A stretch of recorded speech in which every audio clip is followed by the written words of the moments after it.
How to apply passport in European countries. अगर आप किसी यूरोपियन कंट्री में हैं और आपका पासपोर्ट है जो इंडियन पासपोर्ट है, जहां आप अपनी किसी कंट्री का पासपोर्ट है वो एक्सपायर हो चुका है, जहां एक्सपायर होने वाला है, तो आपने कैसे अप्लाई करना है। तो आज की इस वीडियो में पर्टिकुलरली हम इंडियन एम्बेसी में पासपोर्ट कैसे अप्लाई करना है और पासपोर्ट सर्विस का कैसे फायदा उठाना है उसके बारे में बात करने जा रहे हैं। सत श्री अकाल दोस्तों, मेरा नाम है हरजिंदर सिंह और आप देख रहे हैं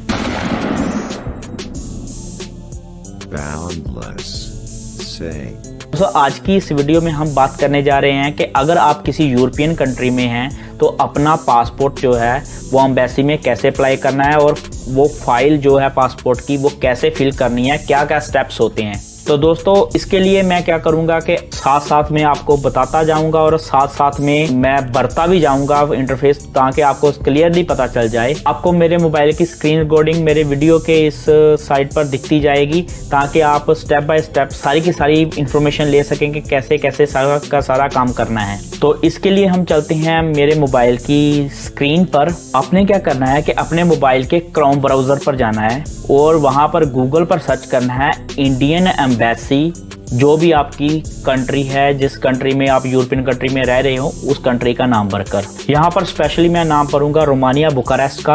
आप अपनी जो भी कंट्री है, जिस कंट्री में आप रह रहे हो यूरोपियन कंट्री में, वहाँ का नाम भर सकते हो। कोई भी ज़्यादा पंगे वाली बात नहीं है, आराम से अपनी एम्बेसी इंडियन एम्बेसी सर्च करो और आपके सामने वेबसाइट आ जाएगी। इंडियन एम्बेसी बुखारेस्ट बनने पर हमारे सामने ये इंटरफेस खुल जाएगा। अभी हमने क्या करना है कि इसके मेन्यू पर जाना है। मेन्यू पर जाकर ये काउंसलर सर्विसेज है ना, जो उसको सिलेक्ट करना है। उसमें आ जाएगा, ये देखिए दूसरे नंबर पर आ जाएगा पासपोर्ट सर्विसेज। तो आप पासपोर्ट सर्विस पर क्लिक करेंगे। उसके बाद ये फीस का स्ट्रक्चर आ जाएगा। फीस का स्ट्रक्चर आप क्लिक कर जब पोर्टल में जाएंगे तो आपके सामने ऐसा कुछ इंटरफेस खुलेगा। उसमें अगर आप स्क्रॉल डाउन करेंगे तो ये फीसेस लिखी हुई हैं सारी की सारी के अगर आपने रिप्लेस करवाना है पासपोर्ट उसकी क्या फीस है, न्यू लेना है उसकी क्या फीस है, 36 पेजों वाला लेना है उसकी क्या फीस है, ज़्यादा पेजेस वाला लेना है उसकी क्या फीस है। ये रोमानियन ले में है। आपकी जो कंट्री होगी उसमें यूरो चलता है, जहाँ उसकी कोई पर्टिकुलर करेंसी चलती है उसके हिसाब से वो फीस लिखी होगी। तो अभी यहाँ पर पासपोर्ट सर्विस तो खुली नहीं, तो क्या करेंगे उसके लिए हम फिर से देखिए ये काउंसलर सर्विस लिखा हुआ है ना, इसके साइड में जो 3 बार बनी है उस पर क्लिक करेंगे। देखिए ये फिर से पासपोर्ट सर्विस का कॉलम आ गया नीचे जाकर चौथे नंबर पर। इसको क्लिक करेंगे। अगर खोलेंगे तो देखिए ये आ गया अप्लाई फॉर अ पासपोर्ट। उसके बाद आप स्क्रॉल डाउन कर ये देखिए सारा का सारा, अगर कोई इंस्ट्रक्शन पढ़नी हो तो पढ़ सकते हैं, अगर नहीं पढ़ना हो तो आराम से ये देखिए सामने जो सबसे पहला लिंक है उस पर क्लिक कर देना है, एम्बेसी पासपोर्ट india.gov.in पर। ये देखिए इसके बाद जो ये पोर्टल खुला है इसमें लिखा है पासपोर्ट सेवा एट इंडियन एम्बेसीज एंड काउंसलेट्स। अभी ये पोर्टल खुल गया है फॉरेन पर्सन के लिए, जो मतलब कि इंडिया के हैं, सिटीजन हैं, बट फॉरेन कंट्री में रहते हैं, किसी बाहर की कंट्री में रहते हैं, कि वहाँ की कंट्री से आप सिलेक्ट कर सकते हैं कि किस कंट्री में है और उस कंट्री की एम्बेसी में आप जाकर पासपोर्ट अप्लाई कर सकते हैं। तो इसके लिए आपने क्या करना है, यहाँ से नीचे आएंगे। नीचे आकर ये देखिए यहाँ पर लिखा हुआ है ना कौन सा रीजन है, किस एरिया में या किस कॉन्टिनेंट में आप अप्लाई करने वाले हैं। तो हम यहाँ पर यूरोप चुनेंगे। जो भी आप किसी और में हो, अमेरिका में हो, जहाँ एशियन ही किसी कंट्री में हो तो आप वो चुन सकते हैं। उसके बाद आएगा सिलेक्ट रेजिडेंट कंट्री। अभी रेजिडेंट कंट्री को आप जब खोलेंगे तो उसमें आ जाएगा, ये देखिए यूरोपियन कंट्री सारी की सारी आ जाएंगी, क्योंकि हमने यूरोप चुना है ना। तो ये देखिए यहाँ पर हम चेक करते जाएंगे नीचे की तरफ, तो ये देखिए ये आ गया रोमानिया। अभी इसको क्लिक करेंगे तो ये नया पोर्टल जो है खुलना शुरू हो जाएगा, नया पेज जो है वो खुलना शुरू हो जाएगा। तो इसमें अभी क्या आ गया, इसमें आ गया कि उन्होंने स्टेप अप्लाई करने के बताए हैं कि कैसे कैसे अप्लाई करना है। तो आपने अप्लाई करने से पहले अगर आपका कोई आईडी नहीं है इस पर बना हुआ, तो आपने यहाँ पर रजिस्टर पर क्लिक कर जो सबसे पहला कॉलम है उस कॉलम पर क्लिक कर आपने पहले आईडी बना लेनी है। आईडी बनाना कोई इतना मुश्किल नहीं है, बस अपनी डिटेल्स वगैरह डालनी है और ईमेल आईडी डालनी है और आपका बन जाएगा। वहाँ पर एक लिंक जाएगा, वहाँ से क्लिक करेंगे, फिर से आप क्रोम ब्राउजर पर आ जाएंगे, आराम से बन जाएगा। बट अगर आपका पहले से कोई आईडी है बना हुआ तो आप ये यूजर लॉगिन पर जा सकते हैं। उसके बाद आपको सीधा इंटरफेस मिलेगा जाकर पासपोर्ट सर्विसेज पर। तो आपने यहाँ पर क्या करना है कि आपने सिंपली जो है यहाँ पर अपनी जो भी डिमांड है, रिक्वायरमेंट है, उसके हिसाब से आपने वो चीज़ चूज़ कर लेनी है। जैसे सबसे पहले कॉलम में लिखा हुआ है कि अप्लाइंग फॉर फ्रेश पासपोर्ट और री इशू द पासपोर्ट, तो आपका यहाँ पर आएगा री इशू द पासपोर्ट, क्योंकि पहली बार पासपोर्ट था तो ही तो आप बाहर गए, तो अभी री इशू द पासपोर्ट आ जाएगा। उसके बाद आपको कॉलम देखने को मिलेगा जिसमें लिखा है कि री इशू रीजन क्या है, तो आपने कोई अपनी पर्टिकुलर डिटेल चेंज करनी है, जहाँ वैलिडिटी जो है उसकी एक्सपायर होने वाली है, जहाँ आपका पासपोर्ट डैमेज हो गया है, जहाँ गुम हो गया है, जहाँ कोई भी और चीज़ है, तो इसमें जो भी आप ऑप्शन चूज करोगे उसके हिसाब से इंटरफेस खुल जाएगा।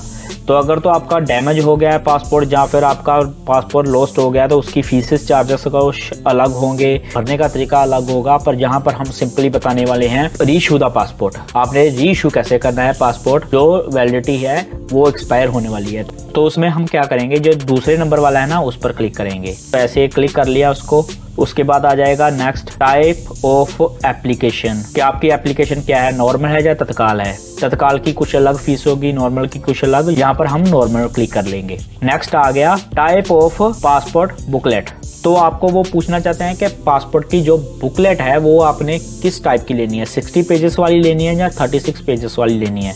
तो नॉर्मली सब 36 पेजेस वाली लेते हैं, तो हम उस पर क्लिक कर नेक्स्ट कर देंगे। अभी देखिए आगे से जो भी इंटरफेस खुलेगा ना उसका आपने ध्यान रखना है कि जब आप यहाँ पर डिटेल भर लेंगे सारी की सारी, उसके बाद आपने यहाँ पर सेफ जरूर करना है इसको, ताकि अगर आपका कहीं पर पोर्टल क्लोज हो जाए या पीछे चला जाए तो आपको फिर से दोबारा भरना ना पड़े, आपका वहीं से खुल जाए जहाँ पर जाकर आपका पोर्टल क्लोज हो गया था, जहाँ क्रैश हो गया था।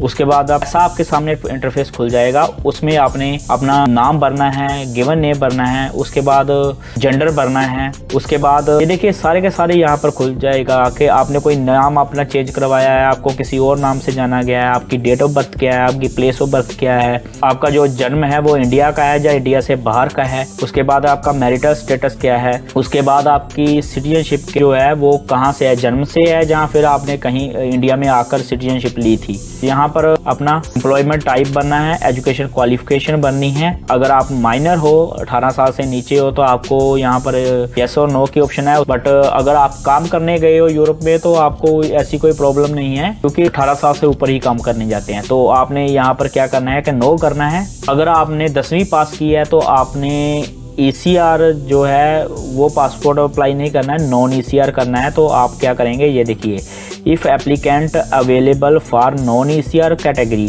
तो आपने यस कर देना है अगर आपने 10वीं पास की है। तो अगर आपने 10वीं पास नहीं किया है तो यहाँ पर नो कर देना है। आधार कार्ड भरकर अपने विजिबल मार्क है, जो कोई भी आपकी बॉडी पर कोई दाग है, जहाँ कोई निशान है जो दिखता हो, जैसे चेहरे पर हो, हाथों पर हो, जो सामने दिखे, वो भर देना है। उसके बाद आपने एग्री कर इसको नेक्स्ट कर देना है।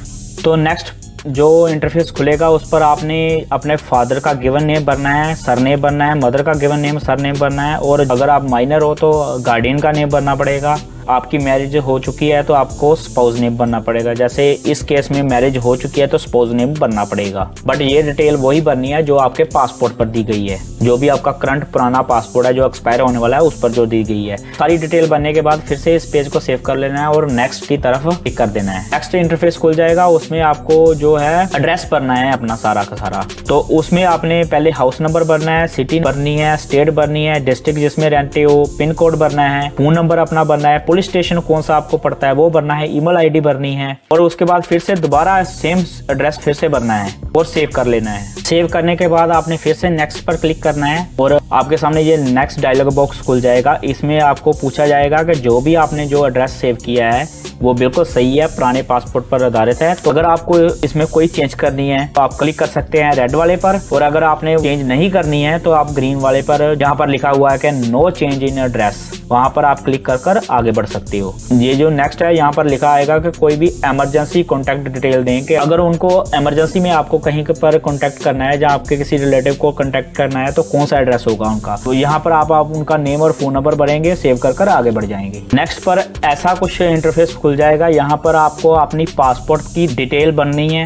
जैसे कि आपका पासपोर्ट नंबर क्या है, आपकी प्लेस ऑफ इशू पासपोर्ट क्या है, आपकी जो डेट ऑफ इशू क्या है, डेट ऑफ एक्सपायरी क्या है, फाइल नंबर क्या है, ये सारी की सारी यहाँ पर डिटेल भरकर उसके बाद आपको सेव कर आगे नेक्स्ट कर देना है। आगे जाने के बाद आपको कुछ ऐसा मिलेगा देखने को जिसमें आपको काफी सारे क्वेश्चन पूछे जाएंगे जो लीगल होंगे कि आपके खिलाफ कोई केस चल रहा है, जहाँ आपके खिलाफ कोई प्रॉब्लम चल रही है, जहाँ आपको रोका गया है कहीं पर जाने को, काफी सारे क्वेश्चन हैं। तो आपने सिंपली इसमें सब में नो क्लिक करते जाना है, क्योंकि एक भी जस्ट का मतलब है कि आप पर कोई इश्यू चल रहा है, कोई प्रॉब्लम चल रही है और आपका पासपोर्ट जो है रिन्यू नहीं हो सकता। तो आपने आगे जाते जाते सारे के सारे जो है ना उसमें नो करते जाना है। सिंपली है, ज़्यादा फंडा इसके डिटेल में जाने की ज़रूरत नहीं है। आराम से आप नो करते हुए आगे चले जाएं और फिर इसको सेव कर लें। फिर से मैं बोल रहा हूँ कि सेव करना बहुत ज़रूरी है। अगर सेव नहीं करोगे तो अगर आपका कहीं पर भी क्रैश हो गया तो सारी की सारी जो डिटेल है पीछे जाकर फर्स्ट में खुलेगी जाकर। तो सेव कर लो,